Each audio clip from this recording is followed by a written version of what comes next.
PG படிச்சுட்டு athletics பண்ணுறதுல 4:60 guys. இன்றைக்கி ஆக்சுவலாக சண்டே வீட்டில் இருக்கோம். நேற்று வீடியோ பார்த்ததுனாலே தெரியும், நைட்டு தான் வீட்டுக்கு வந்தோன்னே. ஸோ காலைல எழுந்திரிச்சதுமே மூஞ்சி கழுவிட்டு ப்ரஷ் பண்ணிவிட்டு இவனை குளிக்க வைக்க ஆரம்பிச்சிட்டோம்.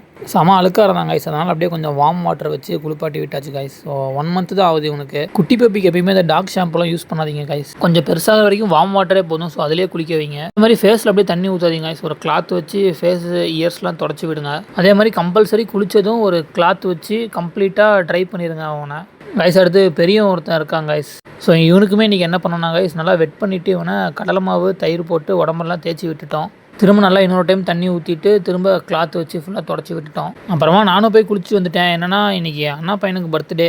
ஸோ காய்ஸ் இவர் தான் நம்ம பர்த்டே பாய் காய்ஸ். ஸோ அப்புறம் போயிட்டு இன்றைக்கி கேக் வெட்டிட்டு அப்புறம் கொஞ்சம் நேரம் விளையாண்டுட்டு அப்புறம் திரும்ப வீட்டுக்கு கிளம்பிட்டோம். அப்புறம் வரும்போதே சூப்பர் மார்க்கெட்டில் போய் கொஞ்சம் திங்ஸ் எல்லாம் வாங்கிட்டு அப்புறம் வீட்டுக்கு வந்துட்டோம். வீட்டுக்கு வந்ததுமே நம்ம பழைய ஷூ இருந்தது காய்ஸ். ஸோ அதை கொஞ்சம் க்ளீன் பண்ணலான்னு எடுத்துகிட்டு வந்திருந்தேன். ஸோ க்ளீன் பண்ணி பார்த்தா புது ஷூ மாதிரி இருக்குது. அப்புறம் உள்ளேயே காய வச்சுட்டேன். ஏன்னா காலையில் கிளம்பணும், காலையிலக்குள்ளே காயாது. ஸோ அப்படியே ஃபேன் காற்றுல காய வச்சுட்டு நானும் அப்படி நாளை முடிச்சுக்கிட்டேன் காய்ஸ். ஏன்னா நாளைக்கு வீட்டிலேருந்து கிளம்பி காலேஜ் போகணும். ஸோ சீக்கிரம் தூங்கிட்டேன். நாளைக்கு சந்திப்போம். தொடர்பில் இருக்கவும்.